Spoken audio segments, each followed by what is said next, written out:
Have you wondered what financial advisors actually think about finances? This is your sneak peek at the conversations within Financial Design Studio. Michelle Smollenberger, the CEO here, will be your host as you go behind the designs. All right, welcome back to the podcast. I'm your host, Michelle Smollenberger, the CEO and a financial advisor here at Financial Design Studio. Today, we're catching you up to date on changes within the college planning world. We've already done an episode 22, if you want to check that out, called Should You Save for Your Kids' College Education? So today, we aren't trying to answer that question, although with the changes we're going to discuss to the FAFSA and 529 plans, you might feel like we are making a strong case to start funding your child's or grandchild's education now. So I want to welcome Rob Stoll to the podcast today to discuss this topic.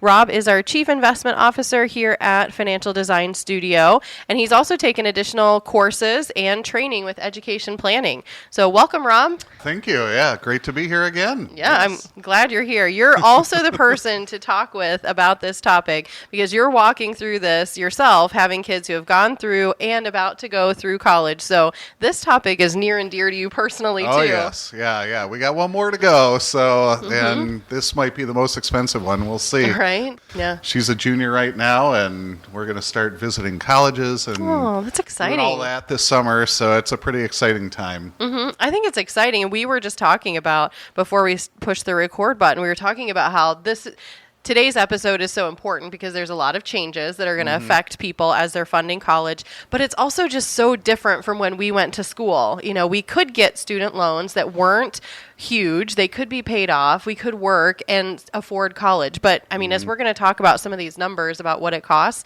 this is just crazy. Oh, yes. Yeah. You got to be prepared. Right? So that's the biggest thing I know you're kind of going into this with. Yeah. You're saying, yeah. I mean, this is really, for... just to lay it out, like I am really passionate that people our age, like Gen X or older, I mean, we have to just like lay aside our, we did it this way. We worked and paid for college and made it no problem. I mean, the world has changed so much. Yeah. And, we meet with a lot of people that, are like, well, why should I pay for our kids' college? They can do it.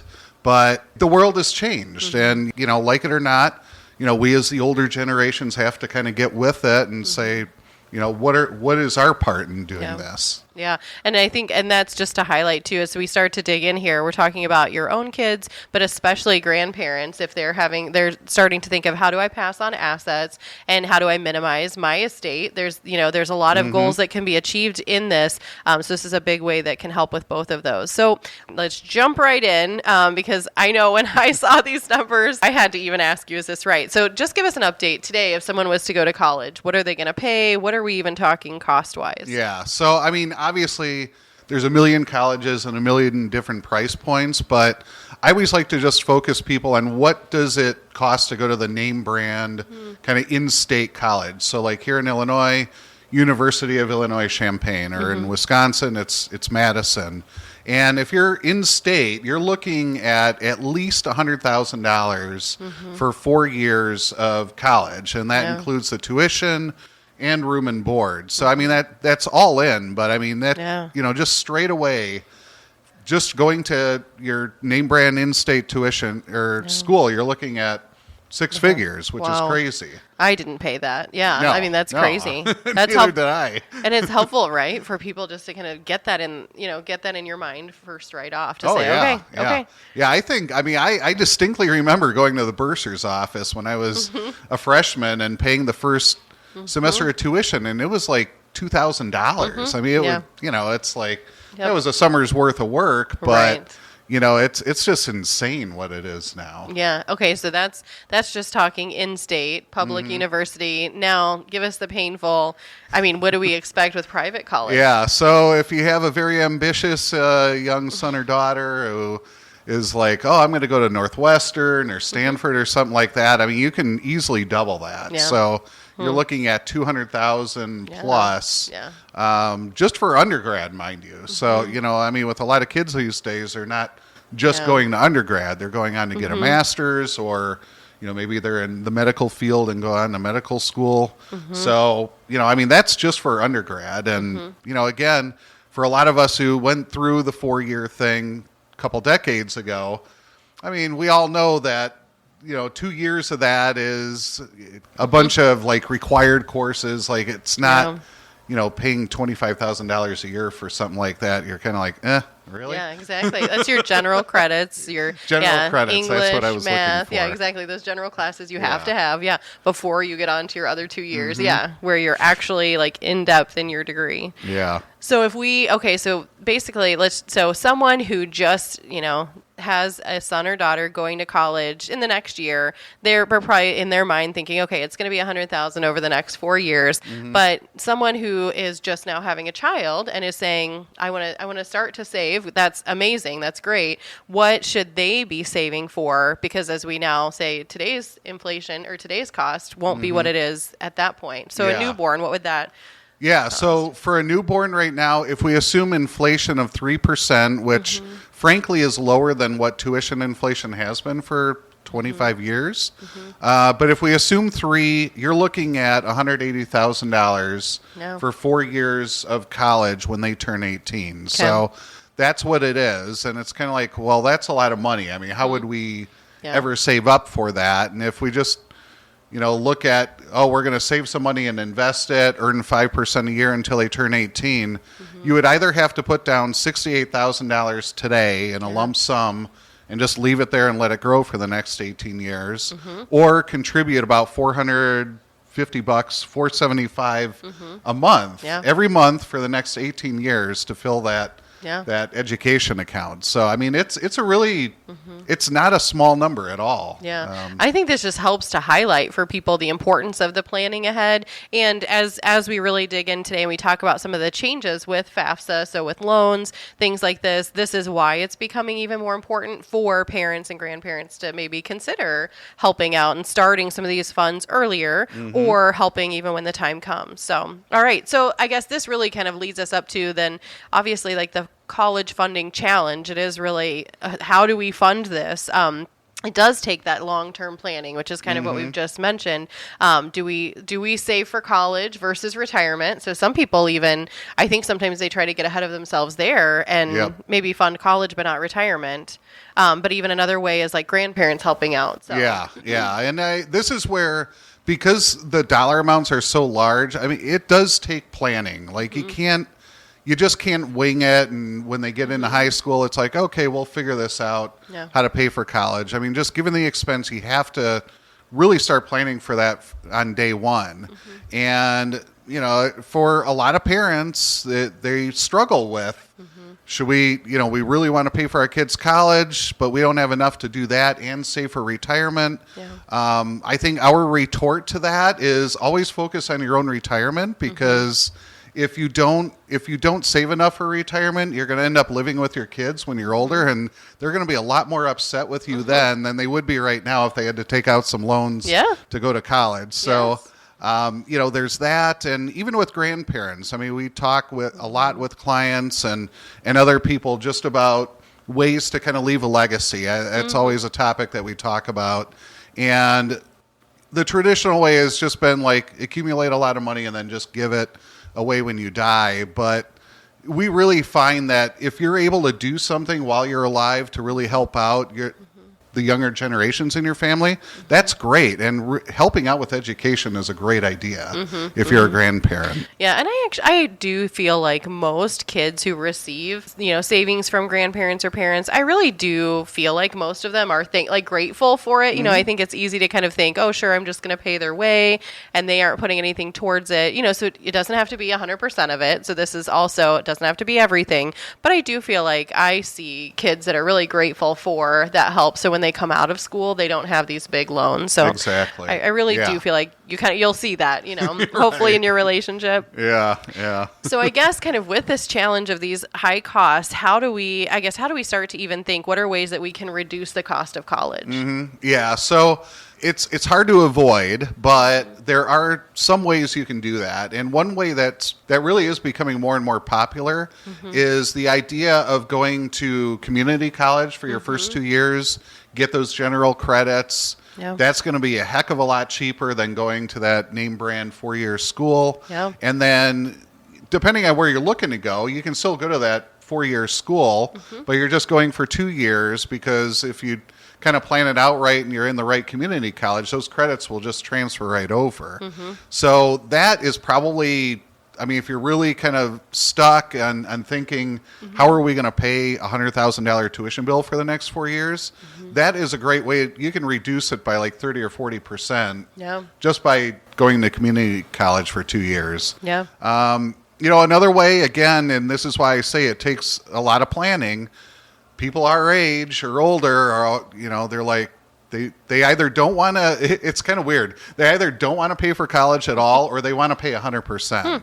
And, what we're really encouraging parents to do is to kind of do like a cost sharing thing with their child. And this is exactly what we did for our son who just went through. We had enough savings to get him through for 3 years, but we said, look, kid, you're on the hook for year 4. And, That's whether... great. And that's so that's just an idea for what you can do as well. Yeah, I think that's great. And I think too, sometimes at community college, there's like a stigma. I think people, I know where I grew up, it was if you went to the community college, it was like you're just kind of going to like the other high school, like on the other side of town. Right. But I know where in Illinois here, like the community colleges actually are really good. And so I think some of that stigma has kind of been removed a little bit. Yeah. And people are now starting to think, no, this, good education that you get there. Yeah. And I mean, our daughter goes to Barrington High School, and they really have a great setup with Harper College, which is the big community college in our area, where there are classes you take in high school, which will count as your general credits at community college. So, that really kills 2 birds with 1 stone. Number one, you go to a community college and save money, but then you have to take fewer credits, which also saves money. Exactly. No, that's a great way. Yeah. I remember there was like a few of those in high school. We're really dating ourselves in this episode, but I remember there was like a few classes you could take, and it does benefit you. Yeah, because you're getting that dual credit for cheaper. So that's great. Yep. And I guess kind of the last one, when we think about kind of maybe people would think of this as a last alternative, is kind of student loans, that FAFSA that you fill out. How does that kind of reduce the cost of college? Yeah, so we'll get into it in a minute when we talk about FAFSA a little bit more. But for most people, the financial aid you're going to get, if you're a high income earner, not even really a high income earner, the aid you're going to get from the federal government to pay for education is going to become eligible for federal student loans. So there's various amounts that kids can take out each year, depending on if it's their first, second, third, or fourth year. But all in, throughout a 4-year undergrad, they can take out up to $27,000. Wow. So, and this is exactly what we did with our son, Luis. We had him take those loans out each year, and it just kind of added up to exactly 1 year of college for him, and we cover the rest of it. So, again, we hear a lot of bad stuff about student loans, and, we don't want people to go into debt and things like that, but used correctly, I mean, they're not the worst thing in the world either. Yeah, and $27,000, like that's a reasonable amount where you come out of school. The goal is that you're getting a job, so a full-time job that you can pay those down. So you could pay that down, reasonably quickly. Oh, so yeah. I mean, $27,000 even at 6%, we're talking a couple $100 a month. So I mean, it's not it's not the end of the world. Yeah. No, but I think now, did that change with any of these FAFSA changes? That limit of $27,000, did that lower or change? No, that stayed the same. Always has been. Okay, no, that's helpful. Okay, so that really helps us to kind of have an idea of like how we reduce. There are ideas to how you can reduce the cost of college. We're really wanting to talk today. One of the big pieces of this is FAFSA changes. So as Rob, you've been looking at this and you've been researching, there were a lot of changes to the FAFSA, and this will affect people as they're wanting to go to college, as they're applying for federal aid. So why don't you just kind of explain some of these changes? We're going to highlight the big ones, but talk us through kind of some of these changes that you've seen and how it'll affect. Yeah, absolutely. So FAFSA, just for everybody who doesn't know, it stands for Free Application for Student Aid. Okay. So this is something that we encourage everyone to. I was actually just looking up before the podcast and saw that 30% of students actually don't fill it out at all when they go to college, which is strange because, yes, it's kind of a pain in the butt to fill out, but it does open up potential for grants or these student loans. So, but anyway, so this has kind of been the usual routine is you fill it out starting October 1st of each year. It takes an enormous amount of time. You got to have your tax returns. But 2 years ago, they introduced a new law. They passed it to streamline the process. So this is the first year. It actually just launched like 2.5 weeks ago, 3 months late. But they actually just launched this streamlined FAFSA form, and we've walked through a client with it from beginning to end. It is actually streamlined. It takes about a half hour to get through, so it's not too bad.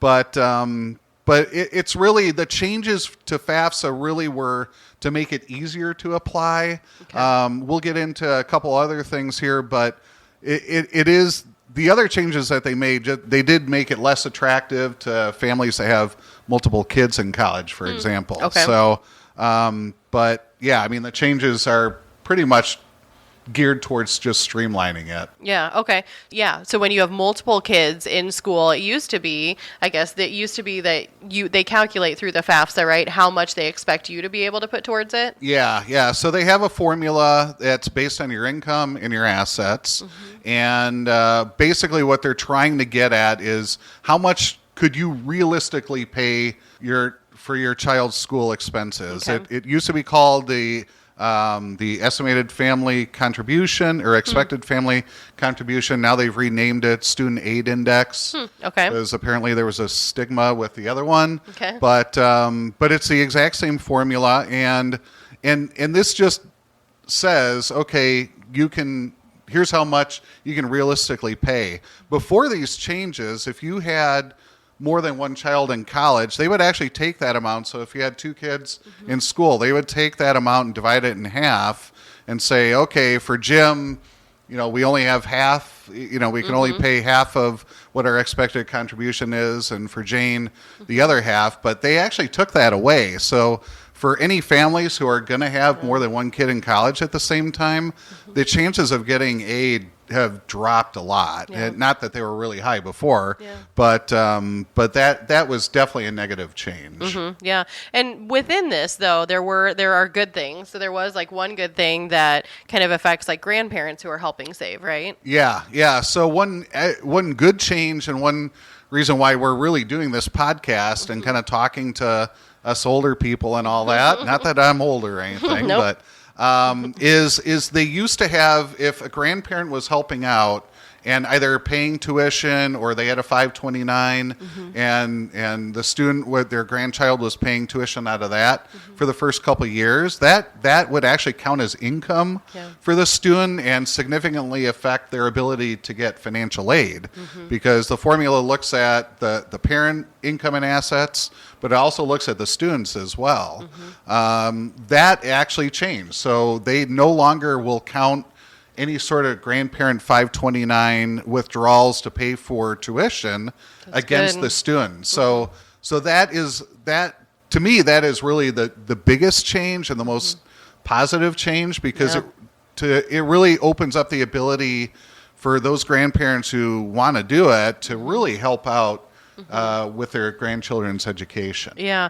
So with the FAFSA, so this is helpful. So we understand that expected family contribution. If it's kind of this hurt you if you're going to have multiple kids in college at the same time, because they're not actually saying you only have so much income that's going towards multiple kids. It's nope, it doesn't matter if they're all in school at the same time.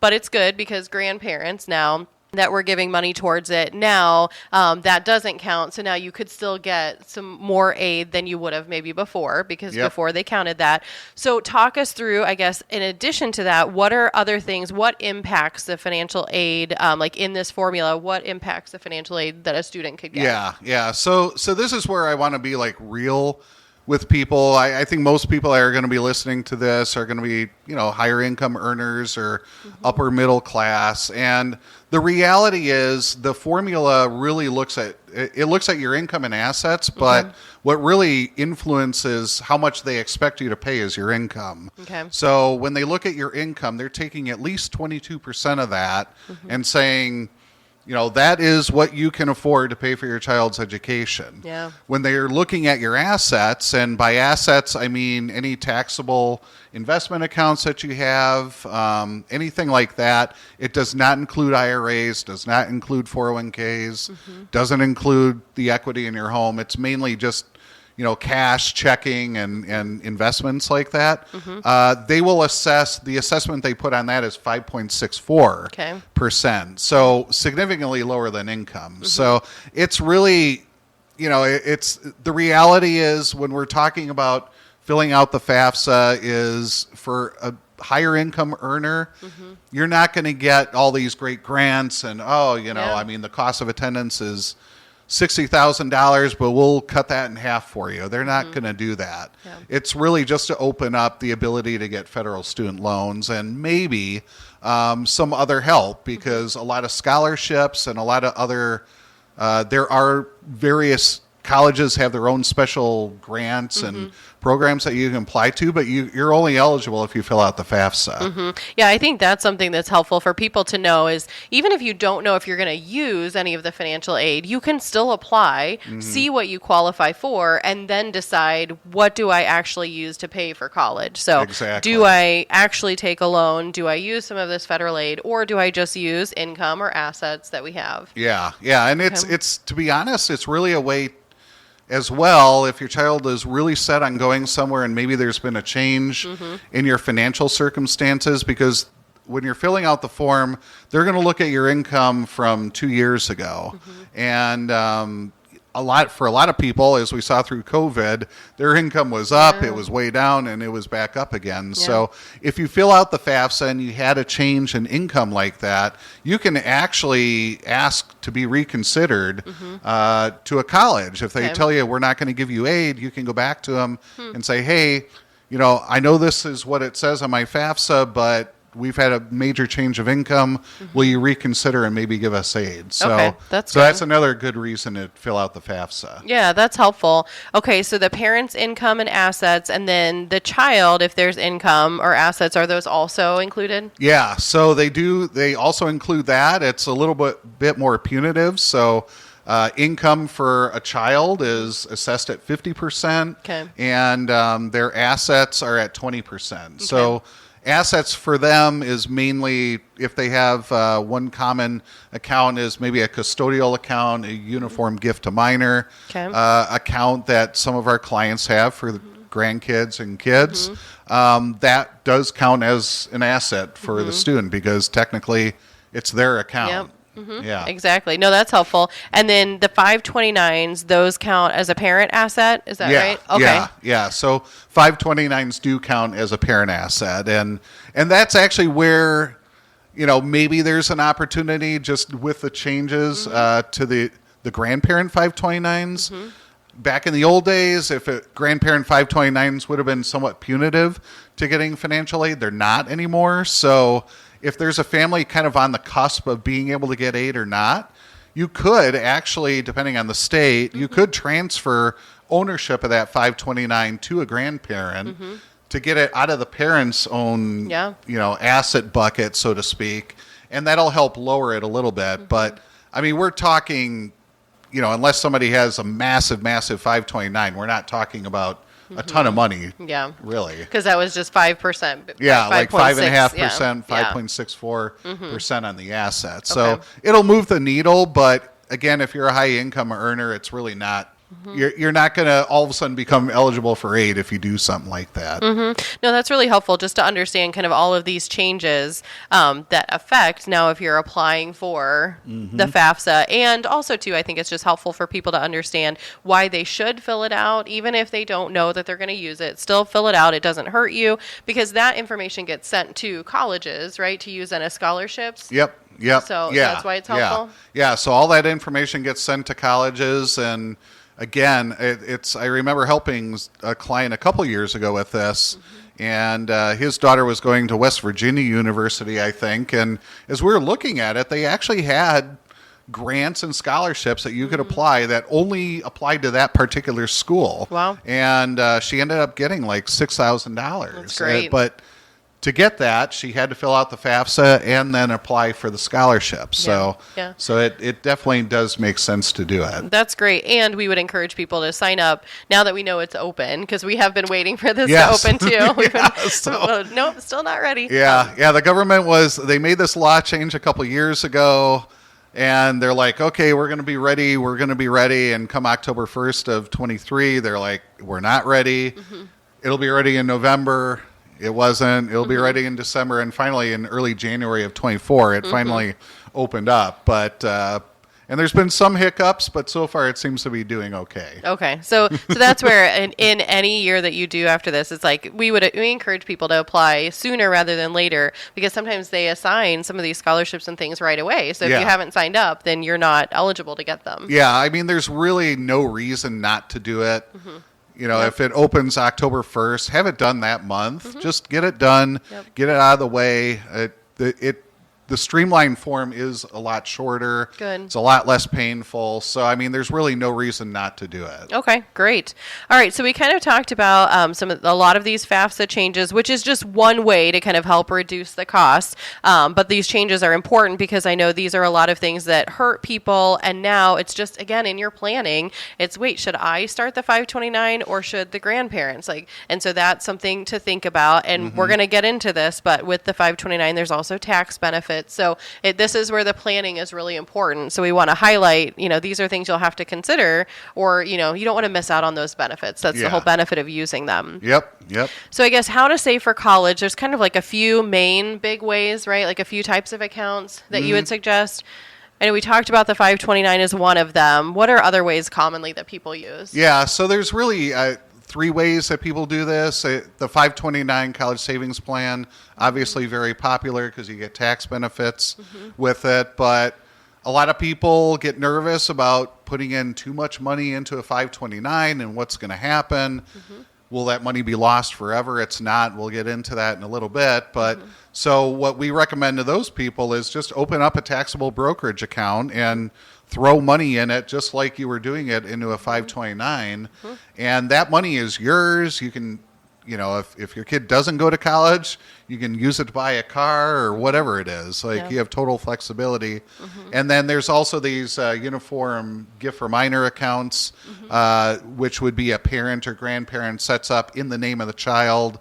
And sometimes they'll put money in and say, that's for their education. The thing to know with that is when the child turns 18 or 21, depending on the state, that becomes theirs. So if they want to not spend it on education and buy a car or do something stupid with the money, that is their prerogative. So I mean, with the taxable account, you're dealing with tax issues, and the uniform gift for minor, you're dealing with, you don't really have control over it. So that's why we really like the 529 account. Yeah. And 529 is it's a college saving account. That's the purpose of those plans. So let's dig into, we're really going to kind of start talking about the basics, kind of why people should use this. But just talk us through some of the benefits of using that 529 college savings plan. Yeah. So we've always, I just thought of this right now. We always refer to it as a 529 college savings plan, but there have been law changes in the last 4 years where you can use that money, some of that money, for anywhere from kindergarten all the way through 12th grade. So it's not just for college anymore. The real reason why it's an attractive thing is, depending on the state, most states have this, but if you put money into it, you will get a state income tax deduction. So here in Illinois, you get $10,000 per parent. So if it's a married couple, they get $20,000. Almost 5% income tax rate. You're talking just under $1,000 you save on taxes. So, I mean, not huge money, but something. But once the money is in there, it can grow in the investment accounts that you have it in, grows tax-free. And when you pull that money out to pay for what they call qualified educational expenses, which is basically, everything you would ever pay for going to college, that when you take money out, you don't pay any taxes on it. So really it is kind of tax deduction, tax-free growth, and tax-free withdrawals. It does, if you're in a higher income bracket, it will save you a lot of money to kind of save for college through a 529. Yeah. And I mean, when you really think about it, if the purpose is for college funding, they're really incentivizing you to use it for that and giving you incentives to do so. So that makes absolute sense. So I guess some of the biggest reasons that people should use a 529, I guess parents should use a 529. What would you say there? Yeah. I mean, the tax benefits, obviously, but 529s are extremely flexible as well. And this is where, I think a lot of parents get hung up on, if we put a lot of money in and junior doesn't want to go to college, because, any of us who are parents, you kind of, you don't know. You think they'll go to college, but maybe they won't. And people get nervous about that. They're like, well, is this money going to get stuck? What if they get scholarships and then we saved all this money that they don't need? You have total flexibility to be able to change the beneficiary on that. So if your oldest doesn't go to college for whatever reason and you have a middle child who's really ambitious and all that, you can just change the name on the 529 to your next child and it's money for them to use. So you have a lot of flexibility and getting into kind of the long-term planning of being not only parents, but future grandparents as well. This is really good. Kind of getting money trapped in a 529 isn't the end of the world if it's your heart desire to maybe help your future grandkids. Because you can always, whenever they're born someday, you can always change the name to one of them and instantly they have money kind of there and ready to go for when they go to college. Yeah. So I know you mentioned the annual, that annual tax benefit that people can get. So if they put in here in Illinois, that's up to $10,000 per person. Yep. Can they only do that every year? Could they make a one-time, I guess, lump sum amount into that? So there's no limit on how much you can put into a 529 in any given year. So you can, if you want to put in $1 million, you could put in $1 million. The thing is, if you go over the annual gift tax limit, you're not going to pay gift taxes, but you're going to have to fill out a form saying we gave our son or grandson more than we should have or more than was allowed this year to be tax-free. And maybe down the line that becomes kind of a tax issue. But so that for this year, 2024, you can give up to $18,000 to a child and not have to worry about filling out that gift tax form. But there is actually one quirky rule with 529s where if you wanted to bunch 5 years worth of gifts in 1 year, you can do that and you don't have to worry about the gift tax. You can't give for the next 5 years, but you can do 5 years worth at once, and that would be $90,000 for a single parent or $180,000 in one shot if you're a married couple. So that would probably be excessive, to be honest, but you could do that and not have to worry about any sort of gift tax problem. Yeah, and that could be for the person, that could be for the parent or the grandparent who has, maybe they're getting close to some of these estate planning or these estate exemption amounts. And so they're saying, I need to start moving money out of my estate. And so they do want to do a lump sum. That could be, for those reasons that you start that. Or maybe you have like several kids that you're going to be putting through college or grandkids. And so you just know you can change that account to be for whatever beneficiary. So there definitely are reasons why people would. But it's probably like we see those less more than more. So But it's really I really want to emphasize the flexibility of the 529 though, because that is, again, worst case scenario, you overfund a 529 and you don't want to use it for another child or future grandchild. You pull the money out. You're going to pay taxes on your investment gains and a 10% penalty. So it's not great, but it's not like you've lost that money either. So, we definitely like that people emphasize the 529 as their college savings vehicle versus a taxable account or these uniform gift for minor accounts. Yeah. And it can also be, I think some people, we overlook, like we kind of think of like the young kids who are coming up, but if you wanted to go back to school, and I mean, that's not unheard of. A lot of people are like, hey, at this age, I know what I want to do. And so they may want to go back to school or take some classes. And so you can even use it for yourself. I know, I actually know somebody, they got all their kids through school. They had like $10,000 left over in one of the 529s. and she was like, I'm going to go back to school. Yeah. I'll just change the beneficiary to myself, go back to community college, and she had a great time with that. So yeah. It can be, that's the great thing, is like it can be used in so many ways. So Yeah. if you are someone who's putting a lot of funds into that, there's so many different ways that it can be used. So, which is actually the next one we're going to get to. So this is one of the new rules Yes.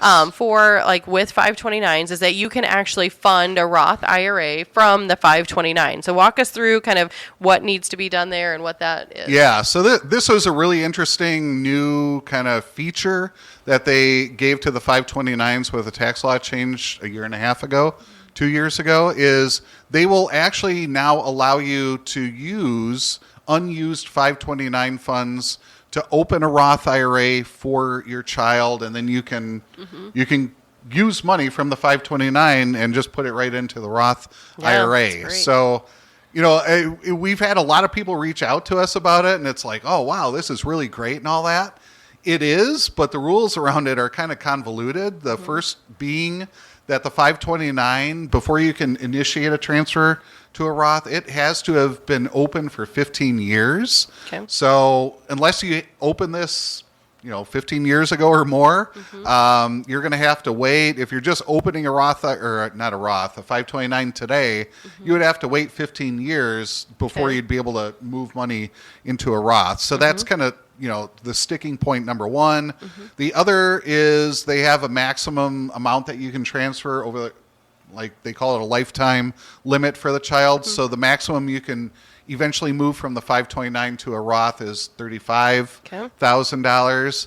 And the other wrinkle with that is you can only do that, you can only contribute up to the annual limit each year. So 2024, any one of us, assuming our income isn't too high, can put $7,000 into a Roth. So if you're thinking like, okay, I can eventually put $35,000 in, but if I'm limited to put $7,000 in per year, it will take me 5 years to actually do that. So it's a really interesting thing. It's another way to, I guess, leave a legacy for your kids beyond just paying for their school. Getting them set up with a Roth is a great thing, but there are some convoluted rules that go along with that. Yeah, no, I think it's interesting, and it's also helpful for someone who maybe didn't intend to overfund it, doesn't have anyone else that they could see using these funds. You can do something with them. You can move them out of the 529 still to benefit your child. So that is nice that it's kind of like an additional feature for that purpose, I guess. So that's helpful. Okay, so that's helpful to understand really the 529 and a lot of the benefits for it. I guess versus using a 529 versus just a regular taxable investment account, like we've said, people just want to put money in there. And I guess kind of why would someone just use a taxable investment account instead of a 529? Yeah, it's really it's really flexibility. I'm like this. I don't like the idea that my money is trapped anywhere.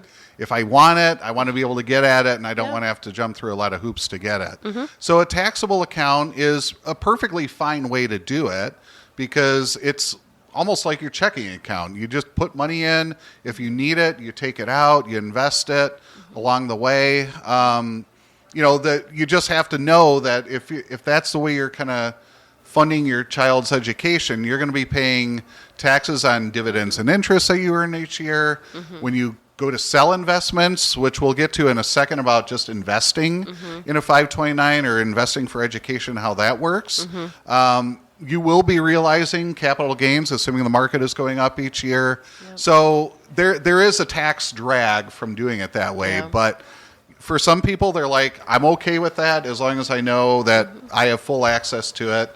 If they don't need it, or if we want to buy a car or something happens, we have it there. Yeah, no, that makes sense. And sometimes that flexibility is priceless. Like people want to be able, because we don't know what's going to happen in the future. So we're trying to set this plan the best we can and with the best of what we know today. But it just is reality that we aren't going to know until it happens. And so sometimes people really want that flexibility more than anything. So the nice thing is you could kind of see in this, as you're doing this planning, you could actually see and add up the benefits benefit, the tax benefit to doing this. So this is where you can see this versus this, there is a benefit potentially. So Exactly. So that planning ahead.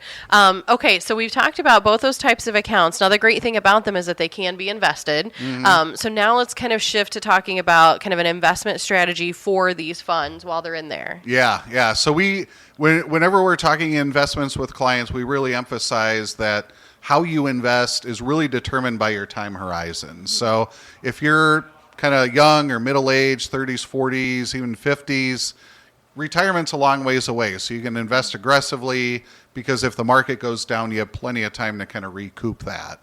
As you get closer to that day when you're actually going to use the money, so if it's retirement or buying a home, you don't want to invest it too aggressively because what happens if you go to take money out and the market has a really bad year like it had in 2022 and the value of your investments is down? Then you're being forced to sell at the bottom, so to speak. So with a child, it's kind of like it's a compressed time horizon. When they're newborns and generally speaking, as they get through elementary school, we say, yes, invest aggressively, like 80% stocks, 20% bonds, somewhere around there.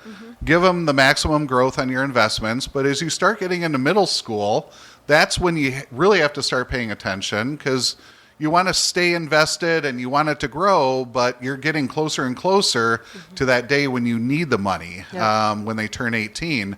So starting in middle school and especially in high school, we tell clients, dial back the investment risks. So more in bonds, less in stocks until they're juniors and seniors. You still might have a little bit in stocks, but at that point, you're pretty much in bonds and money markets because you really want the money to be there. And we saw this, unfortunately. I wasn't an advisor at the time, but I heard stories about this where in 2008, 2009, the market dropped by half and people had their 529 money invested in a total stock market index fund and their kids going to school. And all of a sudden, their money that they had in the 529 was cut in half. The colleges were not cutting the tuition in half. So so you really, when you are investing, you have to, it's not just like autopilot. You have to really think about it, particularly as your kids get older.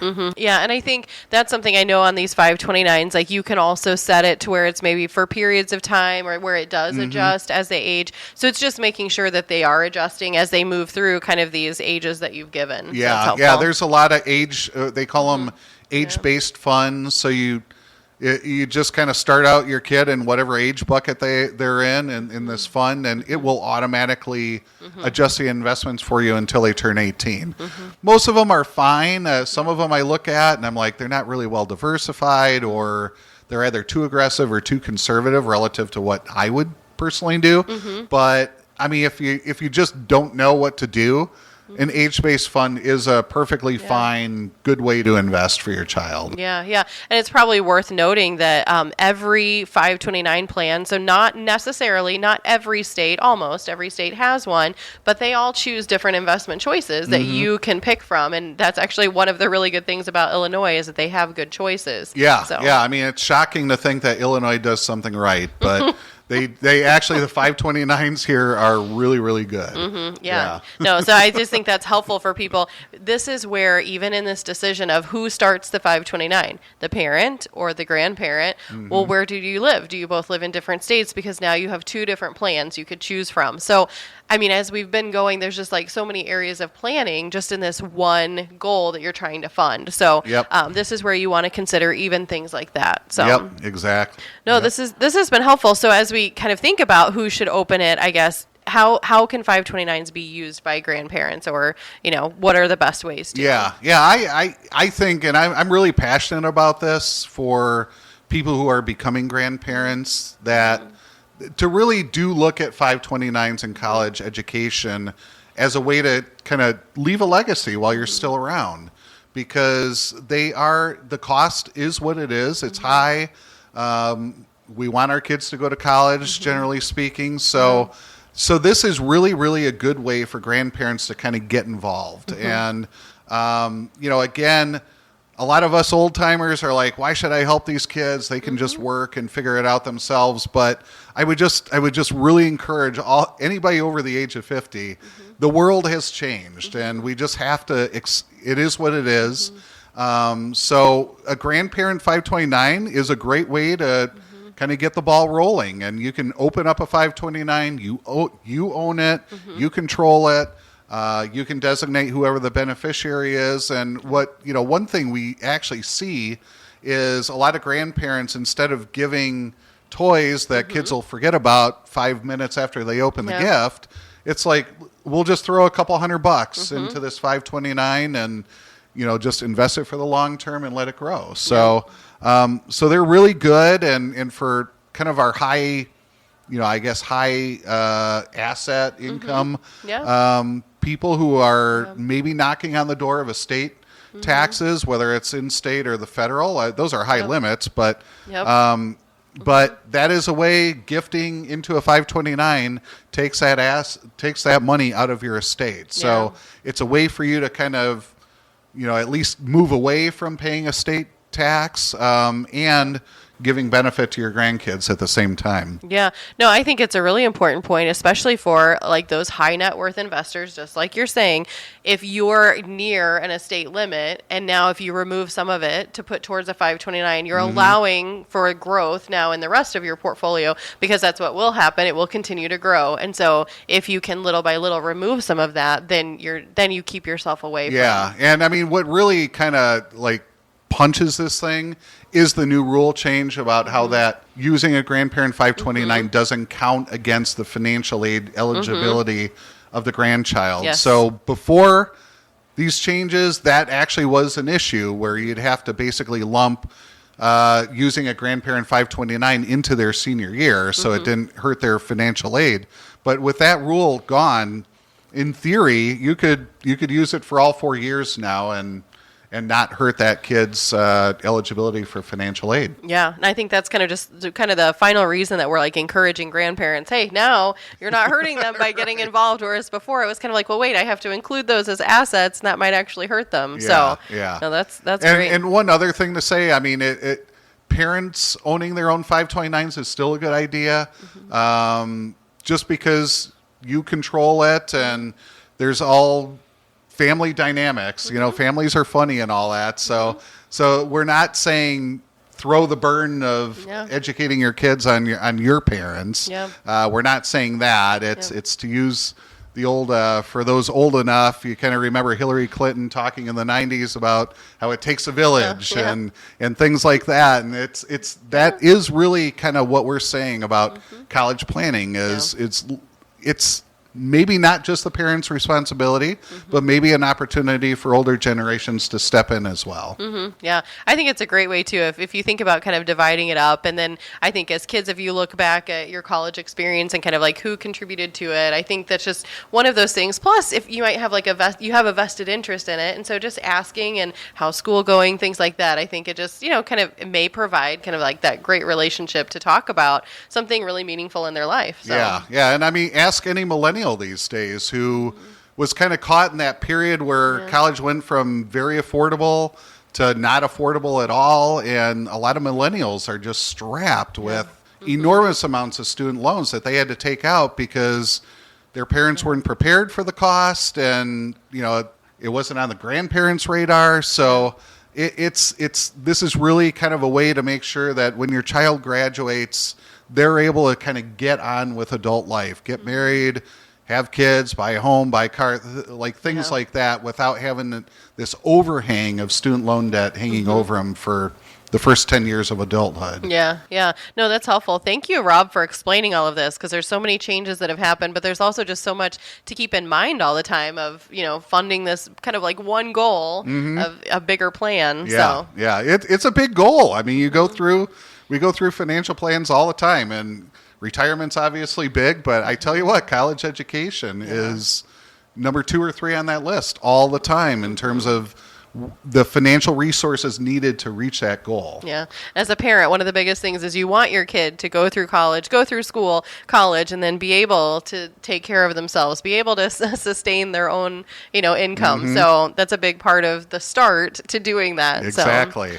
So, and every kid's different. And I know that's what goes into all of these decisions as a parent is how much do we set aside? How much are we a part of it? And then you think about your, what you experienced even. So I think all of that plays into it. Well, thank you again so much. Yeah, absolutely. All right. Well, college is a huge financial decision for you and your finances, but also for your kids. So we want to make sure that you start them off on the right foot, but that looks different for each person. So we've listed a bunch of options and factors to consider as we've talked through here today. But the only way of knowing what's right for your family is to start the conversation. So this is you with your spouse, with your kids, your parents, your financial advisor, and even school counselors as you're thinking about what schools to go to. If you'd like to start that conversation with us, you can contact us through our website, financialdesignstudio.com. And as always, if you have questions, you can email them to podcast@financialdesignstudio.com. But otherwise, we will talk to you in our next episode. Thanks for listening. To find any links or resources related to this episode, check out our show notes. Your host was Michelle Smallenberger, a certified financial planner and CEO. The guests featured are from Financial Design Studio, a team of experienced fiduciary, fee-only advisors based in Chicago. Anna Lewis is the executive producer of the Behind the Designs podcast. And as always, for more information about Financial Design Studio and who we are, check out our website, financialdesignstudio.com. And final note, no content discussed on this podcast should be taken as financial advice. Financial Design Studio accepts no responsibility for your individual choices. We'll see you in the next episode.